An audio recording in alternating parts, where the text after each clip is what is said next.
ചെയ്യുന്നത് chapter number 9 ഇൻ്റർനെറ്റിലെ പിന്നെ പ്രധാനപ്പെട്ട ഒരു ഏരിയ ആയിട്ടുള്ള cyber security, basically internet security ആയിട്ട് ബന്ധപ്പെട്ട കാര്യങ്ങളാണ് ഡിസ്കസ് ചെയ്യുന്നത്. അപ്പോൾ നമുക്ക് ആദ്യം ഡിസ്കസ് ചെയ്യാനുള്ളത് കമ്പ്യൂട്ടർ വൈറസ് എന്ന് പറഞ്ഞൊരു ടേമാണ്. ഓക്കെ, നമുക്ക് ഫോക്കസ് ഏരിയയിൽ നമുക്ക് ഡിസ്കസ് ചെയ്യാനുള്ളത് ഇത്രയേ ഉള്ളൂ. ഏതൊക്കെയാണ്? എന്താണ് കമ്പ്യൂട്ടർ വൈറസ്, എന്താണ് ട്രോജൻ ഹോഴ്സ്, എന്താണ് ഹാക്കിംഗ്, എന്താണ് ഫിഷിംഗ് എന്ന് പറയുന്നത്. ഓക്കെ, അപ്പോൾ ഓരോ നമുക്ക് ഡിസ്കസ് ചെയ്യാം. അപ്പോൾ ഈ കമ്പ്യൂട്ടർ വൈറസ് എന്ന് പറഞ്ഞു കഴിഞ്ഞാൽ ഒരു പ്രോഗ്രാമാണെന്ന് എല്ലാവർക്കും അറിയാം അല്ലേ? ഒരു പ്രോഗ്രാമാണ്, ശരിയല്ലേ? Computer virus is a program. പഴയ കാലത്തൊക്കെ പിന്നെ പഠിക്കുന്ന കുട്ടികൾ, ഇപ്പോൾ ഞാനൊക്കെ പഠിക്കുന്ന കാലത്ത് അങ്ങനെ കൃത്യമായിട്ട് കമ്പ്യൂട്ടർ വൈറസ് എന്ന് പറഞ്ഞു കഴിഞ്ഞാൽ ഞങ്ങൾക്കൊന്ന് പെട്ടെന്ന് മനസ്സിലായിരുന്നു. അത് എന്തോ ഒരു ജീവിയാണെന്നൊക്കെ ആയിരുന്നു ഞങ്ങൾക്കൊരു തുടക്കക്കാരൻ എന്ന നിലയ്ക്ക് എൻ്റെയൊക്കെ ഒരു ധാരണ, കമ്പ്യൂട്ടറിലേക്ക് കയറി വരുന്ന എന്തോ ജീവിയായിട്ട്. പക്ഷേ ഇന്നത്തെ കുട്ടികളെ സംബന്ധിച്ചിടത്തോളം അങ്ങനത്തെ തെറ്റിദ്ധാരണകളൊന്നുമില്ല. കമ്പ്യൂട്ടറിലേക്ക് കയറി വരുന്ന പൂപ്പലോ ജീവിയോ ഒന്നും അല്ല വൈറസ്. പക്ഷേ ഇറ്റ്സ് അനദർ പ്രോഗ്രാം എന്ന് എല്ലാ കുട്ടികൾക്കും അറിയാം. അപ്പോൾ ആ ഒരു ലെവലിലേക്ക് ഡിസ്കഷൻ പോകേണ്ട കാര്യമില്ല. സോ വാട്ട്സ് കമ്പ്യൂട്ടർ വൈറസ് എന്ന് പറയുന്നത് ഇറ്റ്സ് എ പ്രോഗ്രാം. ആ പ്രോഗ്രാമിൻ്റെ ഒരു പ്രത്യേകതയുണ്ട്. അപ്പോൾ നമുക്ക് ഇങ്ങനെ എഴുതാം. എങ്ങനെ എഴുതാം? A computer virus is a program that attaches itself to another program or file.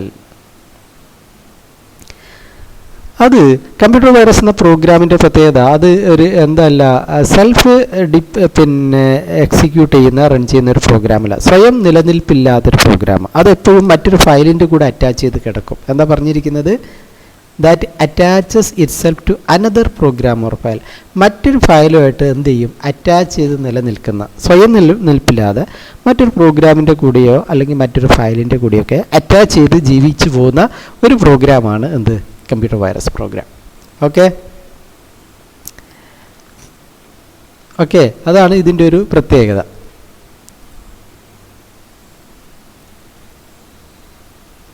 അപ്പോൾ പക്ഷേ സ്വയം നിലനിൽപ്പുള്ള ചില വൈറസുകളുണ്ട്. അതിന് സാധാരണ നമ്മൾ വൈറസ് എന്നല്ല വിളിക്കുക.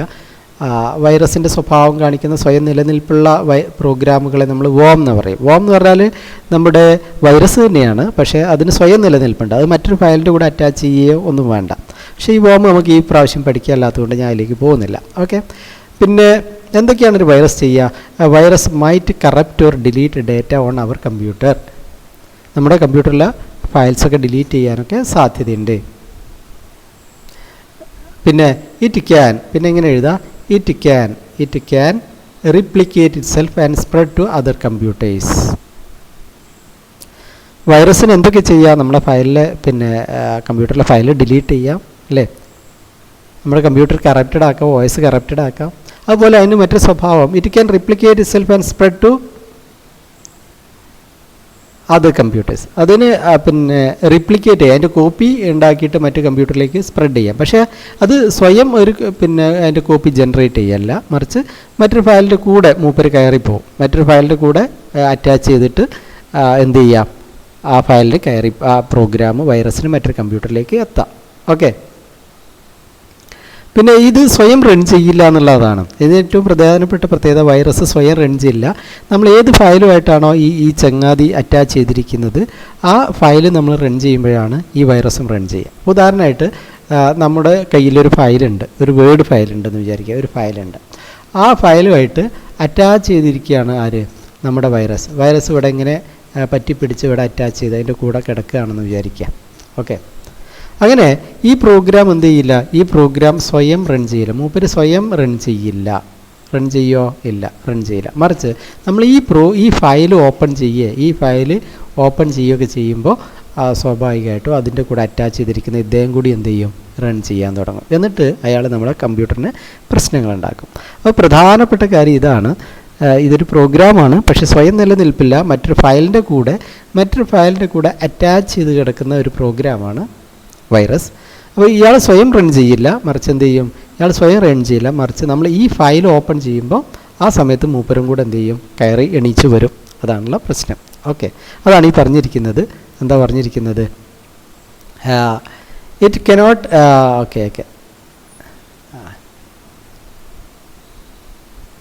വേണമെങ്കിൽ ഇങ്ങനെ എഴുതാം. എങ്ങനെ എഴുതാം?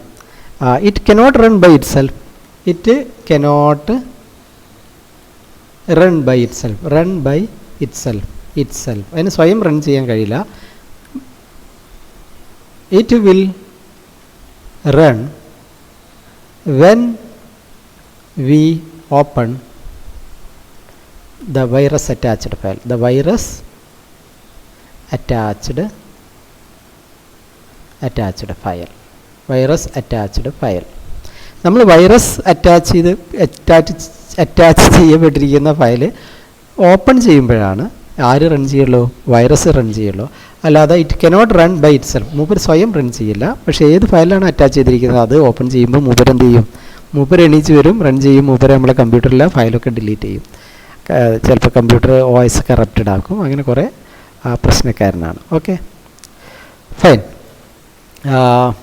പിന്നെ അത് ഒരു കമ്പ്യൂട്ടറിൽ നിന്ന് മറ്റൊരു കമ്പ്യൂട്ടറിലേക്ക് സ്പ്രെഡ് ചെയ്യണം എങ്ങനെയാണെന്ന് വെച്ചാൽ, നമ്മൾ ഏത് ഫയലിലാണോ അത് അറ്റാച്ച് ചെയ്തിരിക്കുന്നത് ആ ഫയൽ ഇപ്പം നമ്മൾ കോപ്പി ചെയ്ത് വേറെ കമ്പ്യൂട്ടറിൽ കൊണ്ടുപോയിട്ടാൽ എന്ത് ചെയ്യും? മൂപ്പര് അവിടെയും എത്തിപ്പെടും. ഓക്കെ, അങ്ങനെയാണ് ഇദ്ദേഹത്തിൻ്റെ ഒരു സ്വഭാവം. എന്നാൽ ഇതിൽ നിന്ന് വ്യത്യസ്തമായിട്ട് സ്വയം നിലനിൽപ്പുള്ള, സ്വയം എക്സിക്യൂട്ട് ചെയ്യുന്ന ഒരു കമ്പ്യൂട്ടറിൽ നിന്ന് മറ്റൊരു കമ്പ്യൂട്ടറിലേക്ക് നെറ്റ്വർക്കിലൂടെ കയറി പോകുന്ന ഒരു വൈറസാണ് വോം എന്ന് പറയുന്നത്. പക്ഷേ ഇദ്ദേഹത്തെ ഈ വർഷം നമുക്ക് പഠിക്കാനില്ല. ഓക്കെ, അതുകൊണ്ട് വോമും വൈറസും തമ്മിൽ ചെറിയ വ്യത്യാസമുണ്ട്. വോമിന് സ്വയം നിലനിൽപ്പുണ്ട്, മൂപ്പര് സ്വയം എക്സിക്യൂട്ട് ചെയ്യും, മൂപ്പര് സ്വയം പ്രശ്നക്കാരനാണ്. വൈറസ് പ്രോഗ്രാം മറ്റൊരു ഫയലിൻ്റെ കൂടെ അറ്റാച്ച് ചെയ്ത് കിടക്കുക. ആ ഫയൽ കോപ്പി ചെയ്യുമ്പോഴാണ് ഇയാളും അതിൻ്റെ കൂടെ കയറും. ആ ഫയൽ ഓപ്പൺ ചെയ്യുമ്പോൾ ഇയാളും റൺ ചെയ്യും. അങ്ങനെയൊക്കെയുള്ള ഒരു പ്രശ്നക്കാരനാണ് ആര്? നമ്മുടെ ഈ കമ്പ്യൂട്ടർ വൈറസ്. Okay, fine. ഇനി ഞങ്ങൾ ഡിസ്കസ് ചെയ്യുന്നത് എന്താണ്? Trojan horse. ട്രോജൻ ഹോഴ്സ് എന്ന് പറയുന്നത് എന്താണ്? ഓക്കെ, ട്രോജൻ ഹോഴ്സ് ഇതുപോലെ ഒരു സുന്ദരനായ ആളാണ്.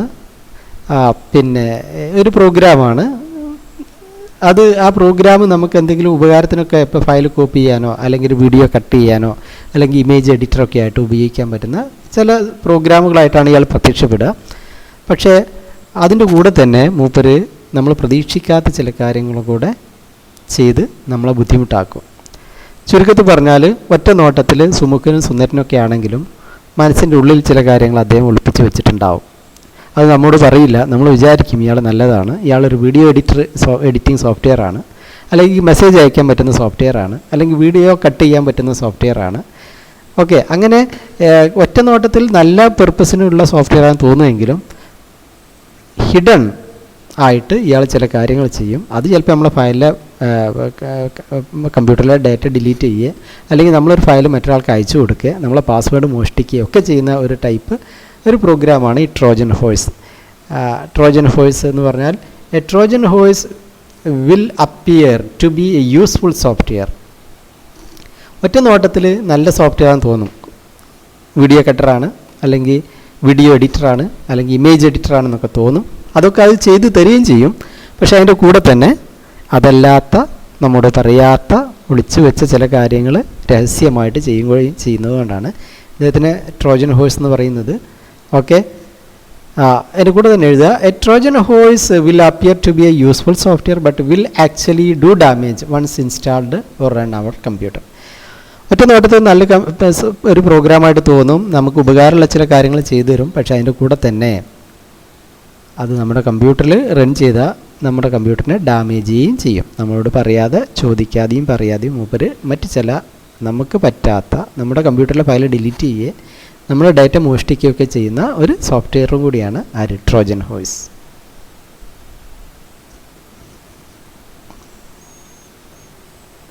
When a Trojan horse is activated on computer, they can cause serious damage by deleting and destroying information of our system. Some Trojan create a backdoor on a computer. This gives malicious users to access confidential or personal information in the computer through the network. Trojan horse-ന്റെ ഏറ്റവും പ്രധാനപ്പെട്ട ഒരു പ്രശ്നം ഇതാണ്. എന്താണ്?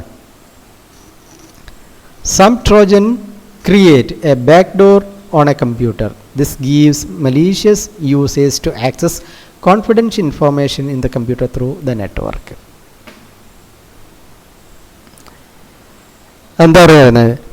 നമ്മളറിയാതെ ചില back ഡോറുകൾ നമ്മൾ കമ്പ്യൂട്ടറിൽ ഓപ്പൺ ചെയ്യും. കമ്പ്യൂട്ടറിൻ്റെ അകത്ത് പോർട്ടുകൾ പറഞ്ഞ സംഭവമുണ്ട്.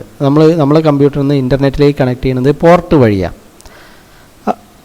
പിന്നെ ഈ ട്രോജൻ ഹോഴ്സിൻ്റെ ഒരു പ്രത്യേകതയുണ്ട്.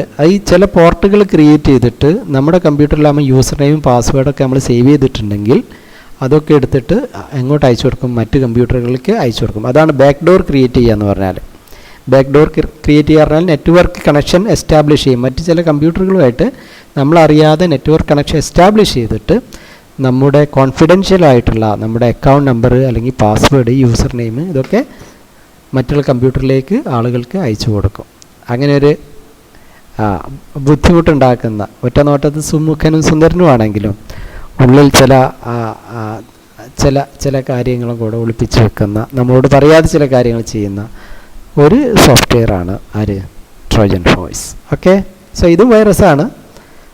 പക്ഷേ ഇതിൻ്റെ പ്രത്യേകത, ഇന്ന് ചില നല്ല കാര്യങ്ങളൊക്കെ ചെയ്തു തരും, അതിൻ്റെ കൂടെ തന്നെ ചില ഉപദ്രവങ്ങളും കൂടെ മൂപ്പര് നമ്മളോട് അറിയാതെ ചെയ്യും. അതാണ് ഇതിൻ്റെ പ്രത്യേകത. Okay, done. ഇപ്പോൾ ട്രോജൻ ഹോഴ്സ് കഴിഞ്ഞു. ഇനി നമുക്ക് ഡിസ്കസ് ചെയ്യാനുള്ളത് എന്താണ്? അപ്പോൾ virus, Trojan horse, hacking, fishing, രണ്ട് ടേമും കൂടെ നമുക്ക് ഡിസ്കസ് ചെയ്യാണ്ട്. എന്താണ് ഹാക്കിംഗ് നോക്കാം, എന്താണ് ഫിഷിങ് നോക്കാം. സ്പാം ഒക്കെ ഉണ്ട്, ഹാക്കിംഗ്. ഇനി നമ്മൾ ഡിസ്കസ് ചെയ്യാൻ പോകുന്നത് ഹാക്കിംഗ്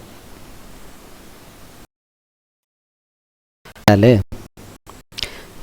നെറ്റ്വർക്കിലേക്ക് കടന്നു കയറിയിട്ട് നമ്മുടെ കമ്പ്യൂട്ടറിലെ അല്ലെങ്കിൽ നെറ്റ്വർക്കിലെ ഡാറ്റ ഡിലീറ്റ് ചെയ്യുക, നെറ്റ്വർക്കിനെ എന്ത് ചെയ്യുക, അൺയൂസബിൾ ആക്കുക, ഉപയോഗിക്കാൻ പറ്റാത്ത രീതിയിലേക്കാക്കുക. അങ്ങനെയൊക്കെ ചെയ്യുന്ന ആക്ടിവിറ്റിനെയാണ് എന്ത് പറയുക, ഹാക്കിംഗ്. ഹാക്കിംഗ് നെറ്റ്വർക്കുമായിട്ട് ബന്ധപ്പെട്ട സംഭവമാണ്. അപ്പോൾ നമുക്ക് വേണമെങ്കിൽ ഇങ്ങനെ പറയാം ഹാക്കിങ്ങിനെ കുറിച്ച്. Hacking is a criminal activity. ഇങ്ങനെ എഴുതാം, ഹാക്കിംഗ് അല്ലേ. Hacking is a criminal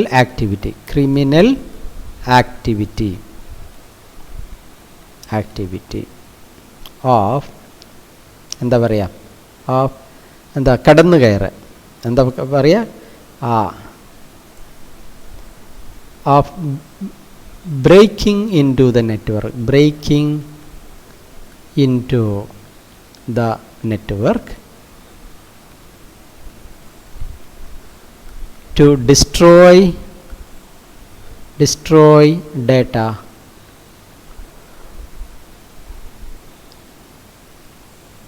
in the computers.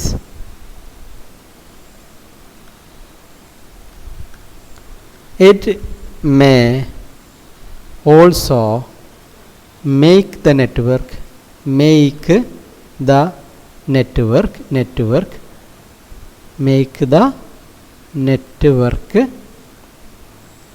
unusable.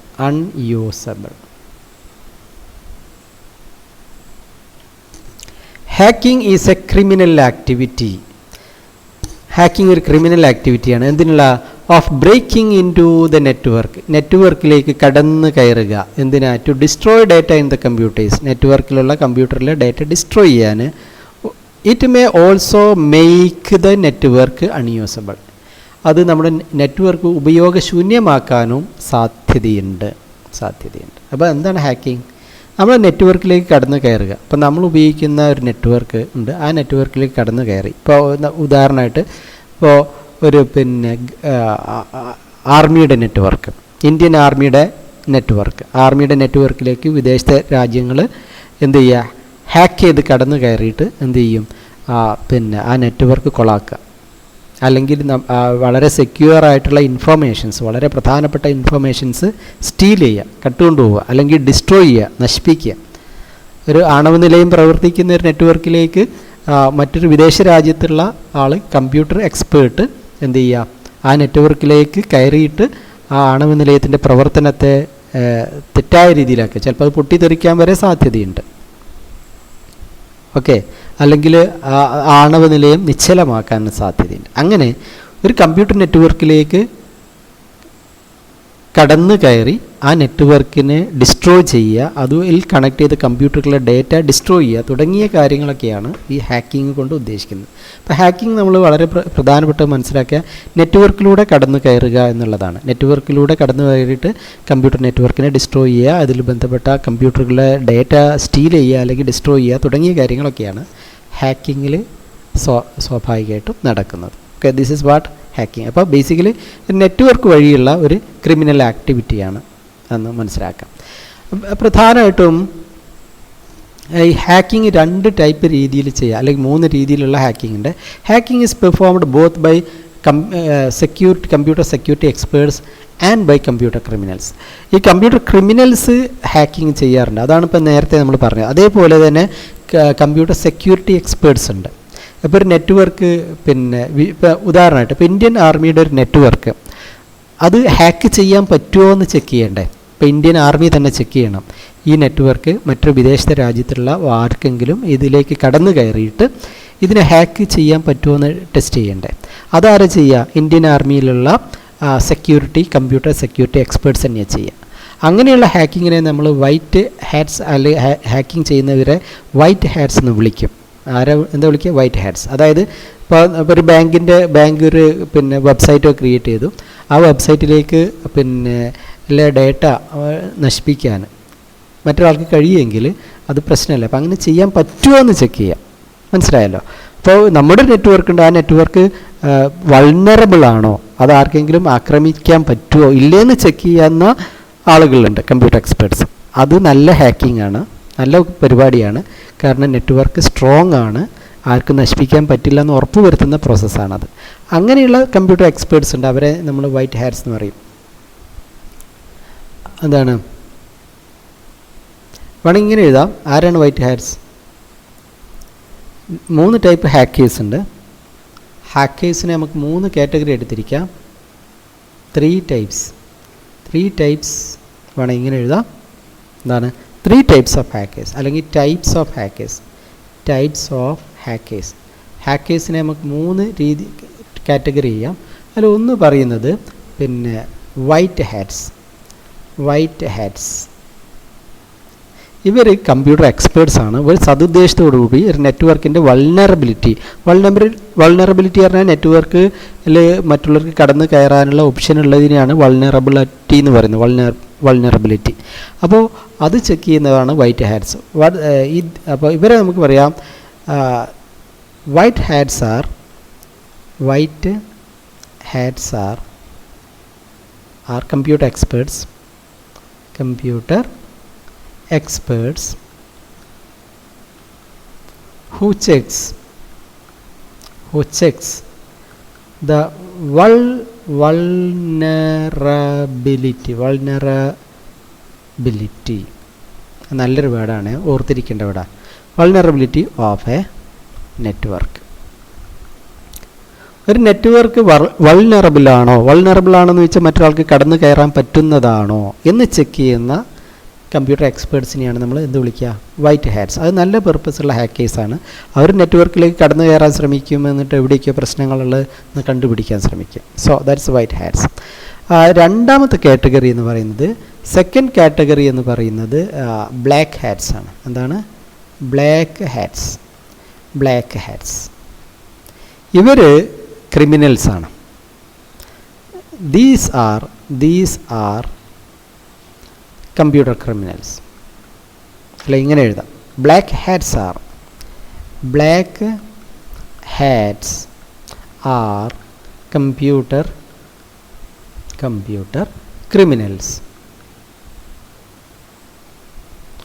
who will try to intrude into the network. എന്താണ് intrude? കടന്നു കയറുക.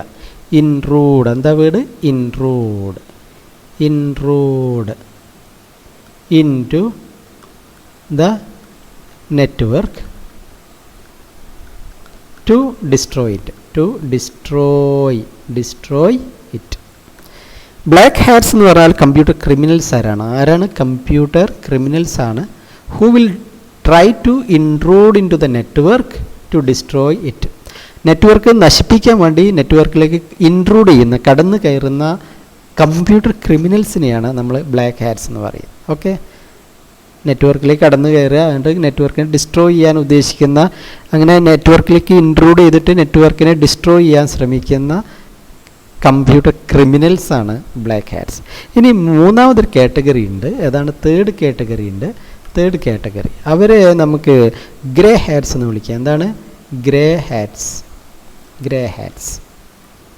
അവരെ മൂന്നാമത്തെ കാറ്റഗറീനെയാണ് നമ്മളെന്ത് വിളിക്കുന്നത്? ഗ്രേ ഹാറ്റ്സ് എന്ന് പറയും. ആദ്യം പറഞ്ഞത് എന്താണ്? വൈറ്റ് ഹാറ്റ്സ് അല്ലേ? പിന്നെ പറഞ്ഞത് ബ്ലാക്ക് ഹാറ്റ്സ്. മൂന്നാമത്തത് ഗ്രേ എന്ന് എഴുതുമ്പോൾ GRE grey hats. Okay, grey hats. Grey hats എന്ന് പറഞ്ഞാൽ ഈ ആളുകളുടെ സ്വഭാവം, ഇവരൊക്കെ കമ്പ്യൂട്ടർ എക്സ്പേർട്സ് ആണ്, നെറ്റ്വർക്ക് എക്സ്പേർട്സ് ആണ്, അവർക്ക് ഹാക്ക് ചെയ്യാൻ അറിയാം. ചില സമയത്ത് അവർ സതുദ്ദേശപൂർവ്വം കാര്യങ്ങൾ ചെയ്യുന്നു, നെറ്റ്വർക്ക് വൾനറബിൾ ആണോ എന്നൊക്കെ ചെക്ക് ചെയ്യുന്നു. പക്ഷേ ചില സമയത്ത് വളരെ രഹസ്യമായിട്ട് ഡാറ്റ മോഷ്ടിക്കുന്ന ടൈപ്പ് ആളുകളാണ്. So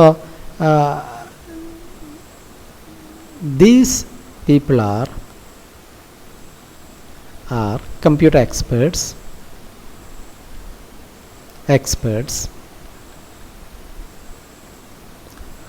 Sometimes they do, sometimes they do hacking for good purpose, but they may also do the job of black hats.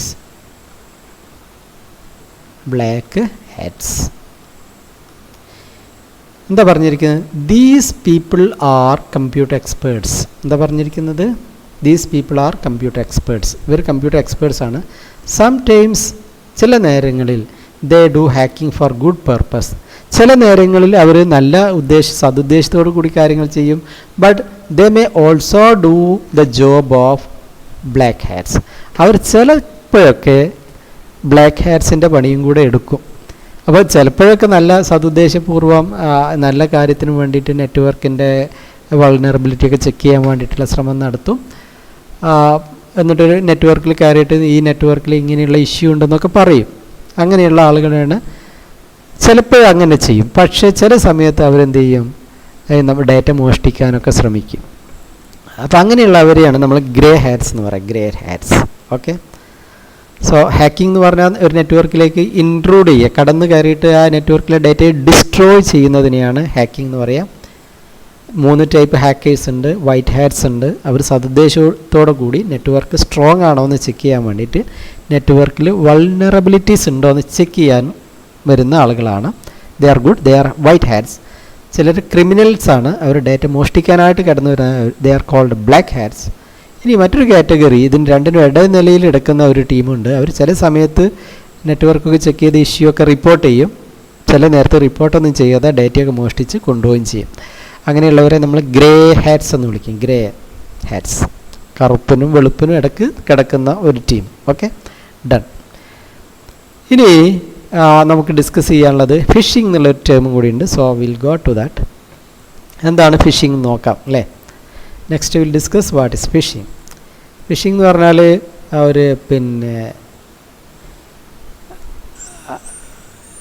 Phishing എന്ന് പറഞ്ഞാൽ യൂസർ നെയിം പാസ്വേഡൊക്കെ മോഷ്ടിക്കാൻ ഉപയോഗിക്കുന്ന ഒരു ടെക്നിക്കാണ്. എന്താണെന്ന് വെച്ചാൽ ചില വെബ്സൈറ്റ് ഉണ്ട്. ഇപ്പോൾ ഉദാഹരണമായിട്ട് നമ്മൾ നമ്മുടെ SBIയുടെ വെബ്സൈറ്റിലേക്ക് കയറുന്നു എന്ന് വിചാരിക്കുക. ഇപ്പോൾ നമ്മൾ ഗൂഗിളിൽ പോയിട്ട് SBI എന്ന് ടൈപ്പ് ചെയ്തു അല്ലേ. അപ്പോൾ കുറേ വെബ്സൈറ്റുകൾ കാണാം. അപ്പോൾ നമ്മളിതിലേക്ക് കയറി, നമ്മളിവിടെ ലോഗിൻ ചെയ്യാൻ പറയും. എന്തോ ഒരു പ്രശ്നമുണ്ട്, നോക്കട്ടെ. SBIയുടെ വെബ്സൈറ്റ് ഇപ്പോൾ വർക്ക് ചെയ്യുന്നില്ല. നമുക്ക് വേറെ it's coming, continue to login. അപ്പോൾ നമ്മളിവിടെ എന്ത് ചെയ്യും? SBIൻ്റെ വെബ്സൈറ്റ് ചെയ്തു, നമ്മൾ യൂസർ നെയിം ടൈപ്പ് ചെയ്തു, നമ്മൾ പാസ്വേഡ് കൊടുത്തു അല്ലേ. നമ്മൾ പിന്നെ ഈ പറഞ്ഞ ക്യാപ്ചയൊക്കെ കൊടുത്തിട്ട് നമ്മൾ എന്ത് ചെയ്യും? അവസാനം എന്ത് ചെയ്യും? നമ്മൾ ലോഗിൻ പ്രസ് ചെയ്യും അല്ലേ. പക്ഷേ നമ്മൾ SBIയുടെ വെബ്സൈറ്റ് ആണെന്ന് വിചാരിച്ചിട്ട് വേറെ വെബ്സൈറ്റ് കയറിയിട്ട് നമ്മൾ യൂസർ നെയിം പാസ്വേഡൊക്കെ കൊടുത്താൽ എന്ത് സംഭവിക്കും? നമ്മൾ കൊടുക്കുന്ന യൂസർ നെയിം പാസ്വേഡും അവർക്ക് കിട്ടും. അപ്പോൾ SBIയുടെ ഇതേപോലെയുള്ള വെബ്സൈറ്റ് വേറെ ആളുകൾ ഉണ്ടാക്കിയിട്ട് എന്ത് ചെയ്യുന്നറിയോ? നമുക്ക് അയച്ചു തരും, ഇമെയിൽ അയച്ചു തരും. നിങ്ങൾ ഇപ്പോൾ ഉദാഹരണമായിട്ട് എനിക്കൊരു SBI അക്കൗണ്ട് ഉണ്ട്. ഞാൻ എൻ്റെ ഇമെയിൽ ചെക്ക് ചെയ്തപ്പോൾ ഒരു ഇമെയിൽ വന്നിട്ടുണ്ട്. അതിൽ പറയുന്നത് എത്രയും പെട്ടെന്ന് നിങ്ങളെ അക്കൗണ്ടിലേക്ക് ലോഗിൻ ചെയ്തിട്ട് നിങ്ങളെ ഡീറ്റെയിൽസൊക്കെ കറക്റ്റാണെന്ന് ചെക്ക് ചെയ്യണം എന്നുള്ളൊരു മെസ്സേജ് വന്നു. അപ്പോൾ ഞാൻ ഉടനെ എന്ത് ചെയ്യും? ആ ലിങ്ക് ക്ലിക്ക് ചെയ്യും അല്ലേ. ലിങ്ക് ഇമെയിലിൽ കൊടുത്തിരിക്കുന്ന ലിങ്ക് ക്ലിക്ക് ചെയ്യും. വെബ്സൈറ്റ് ഓപ്പൺ ആവും. ഞാൻ വിചാരിക്കുന്നത് SBI യുടെ തന്നെ വെബ്സൈറ്റാണ്. ഞാൻ എന്ത് ചെയ്യും, എൻ്റെ യൂസർ നെയിം പാസ്വേഡൊക്കെ ടൈപ്പ് ചെയ്യും, ലോഗിൻ ചെയ്യാൻ ശ്രമിക്കും. പക്ഷേ ശരിക്കും ഞാൻ ലോഗിൻ ചെയ്തത് എനിക്ക് കിട്ടിയ ഇമെയിൽ SBI അയച്ചതോ ഒന്നുമല്ല. എന്തിനാണ് എൻ്റെ SBIയിലേക്കുള്ള യൂസർ നെയിമും പാസ്വേഡും മോഷ്ടിക്കാൻ വേണ്ടിയിട്ട് മറ്റൊരാൾ കൃത്രിമമായിട്ടുണ്ടാക്കി അയച്ച ഒരു ഇമെയിലാണ്. അത് SBIയുടെ പോലെ തന്നെ കാണാൻ ഒക്കെ SBIയുടെ അതേ വെബ്സൈറ്റ് പോലെ ഇരിക്കുമെങ്കിലും ശരിക്കും അത് SBIയുടെ വെബ്സൈറ്റ് ആവണം നിർബന്ധമില്ല. അല്ലെങ്കിൽ മറ്റൊരു ബാങ്ക്, ഞാൻ SBI എന്ന് പറഞ്ഞത് നമുക്ക് പരിചിതമായിട്ടുള്ളൊരു ബാങ്ക് ആയതുകൊണ്ട്. അപ്പോൾ അങ്ങനെ ഇമെയിൽ വഴി നമുക്ക് ഇമെയിൽ അയക്കും. എന്നിട്ട് നമ്മുടെ ബാങ്കിലെ ഡീറ്റെയിൽസ് ചെക്ക് ചെയ്യാനൊക്കെ പറഞ്ഞിട്ട് ആ ഇമെയിലിൻ്റെ കൂടെ ലിങ്ക് ഉണ്ടാവും. ഓപ്പൺ ചെയ്യുമ്പം ഒരു ഒറിജിനൽ വെബ്സൈറ്റ്, നമ്മൾ പ്രതീക്ഷിക്കുന്ന വെബ്സൈറ്റ് ആണെന്ന് വിചാരിച്ച് നമ്മൾ ലോഗിൻ ചെയ്യും. ബാങ്ക് ആവണമെന്നില്ല കേട്ടോ, വേറെ ആവാം, വേറെ പർപ്പസിനും ആയിരിക്കാം, വേറെ വെബ്സൈറ്റും ആയിരിക്കാം. അപ്പോൾ ലോഗിൻ ചെയ്യുന്നു, നമ്മൾ യൂസർ നെയിം പാസ്വേഡൊക്കെ എൻ്റർ ചെയ്യുന്നു, ലോഗിൻ ചെയ്യാൻ ശ്രമിക്കുന്നു. പക്ഷേ നമ്മൾ പ്രതീക്ഷിക്കുന്ന ഒറിജിനൽ വെബ്സൈറ്റ് അല്ല, മറിച്ച് ഒരു ഡ്യൂപ്ലിക്കേറ്റ് വെബ്സൈറ്റിലാണ് നമ്മുടെ യൂസർ നെയിം പാസ്വേഡ് എൻ്റർ ചെയ്തത്. സ്വാഭാവികമായിട്ടും എന്ത് സംഭവിക്കും, നമ്മുടെ യൂസർ നെയിം പാസ്വേഡ് അവർക്ക് കിട്ടും. അവരെന്ത് ചെയ്യും, അവർ ഒറിജിനൽ SBIയുടെ വെബ്സൈറ്റ് കയറി നമ്മുടെ യൂസർ നെയിം പാസ്വേഡ് ഉപയോഗിച്ച് നമ്മളെ അക്കൗണ്ടിലേക്ക് കയറും. നമ്മളെ അക്കൗണ്ടിലുള്ള ക്യാഷ് മുഴുവൻ അവർക്ക് വേണമെങ്കിൽ എന്ത് ചെയ്യാം, അവരെ അക്കൗണ്ടിലേക്ക് ട്രാൻസ്ഫർ ചെയ്യാം. ഇങ്ങനെ നമ്മുടെ യൂസർ നെയിം പാസ്വേഡൊക്കെ സ്റ്റീൽ ചെയ്യാൻ, മോഷ്ടിക്കാൻ വേണ്ടിയിട്ട് കൃത്രിമമായിട്ട് ഉണ്ടാക്കുന്ന വെബ്സൈറ്റുകളെയാണ് ഫിഷിംഗ് വെബ്സൈറ്റ് എന്ന് പറയാം. അങ്ങനെ ഇമെയിലൊക്കെ അയച്ച് നമ്മളെ വഴി തെറ്റിച്ച് മറ്റൊരു വെബ്സൈറ്റിൽ കൊണ്ട് കയറ്റി നമ്മുടെ ഡീറ്റെയിൽസൊക്കെ മോഷ്ടിക്കുന്ന പ്രോസസ്സിനെയാണ് ഫിഷിംഗ് എന്ന് പറയുന്നത്. മനസ്സിലായല്ലോ?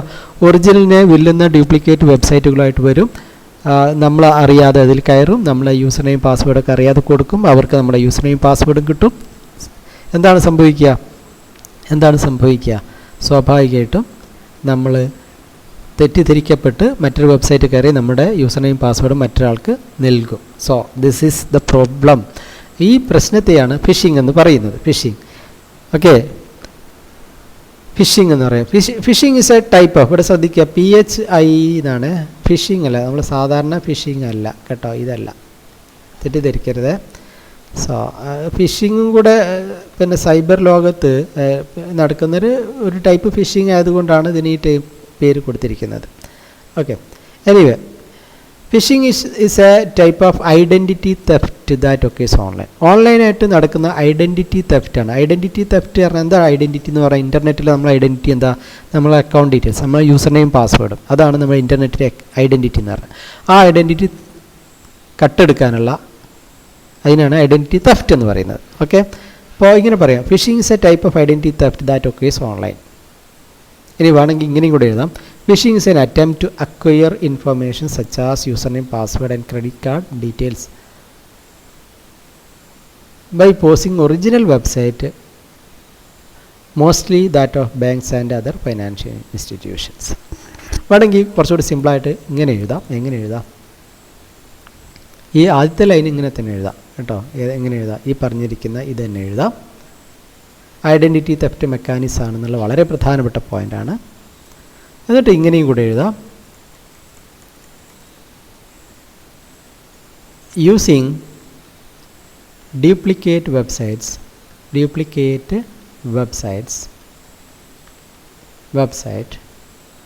similar to original website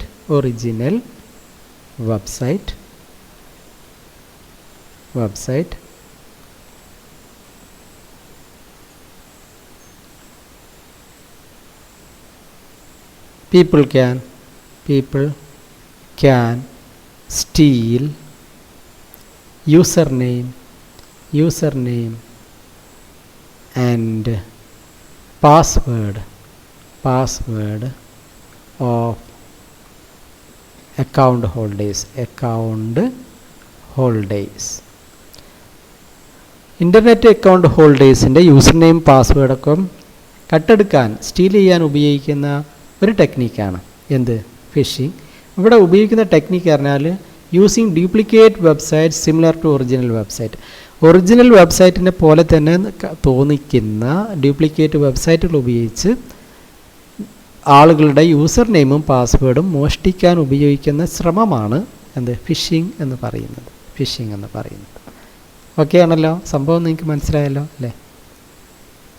okay, so this is what phishing.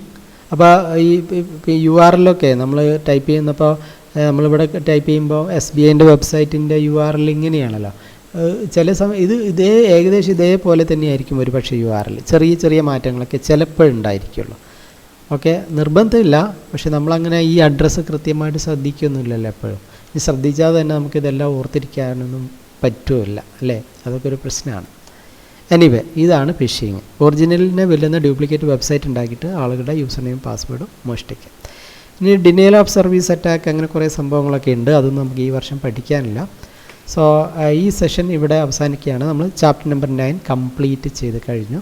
ഇവിടെ നമ്മൾ ഡിസ്കസ് ചെയ്തിരിക്കുന്നത് ഇൻ്റർനെറ്റിലെ പ്രധാനപ്പെട്ട സർവീസസ്, ഇമെയിൽ പോലെയുള്ള സർവീസസും പിന്നെ ഇൻ്റർനെറ്റിലെ അല്ലെങ്കിൽ സൈബർ മേഖലയിലെ security issues, virus, Trojan horse, hacking, phishing തുടങ്ങിയ കാര്യങ്ങളാണ് ഇന്ന് നമ്മൾ ഡിസ്കസ് ചെയ്തത്. ഈ സെഷനോടുകൂടി ഈ ചാപ്റ്റർ നമ്പർ 9 കംപ്ലീറ്റ് ആയി. So thank you for listening. I am stopping here. Have a nice day.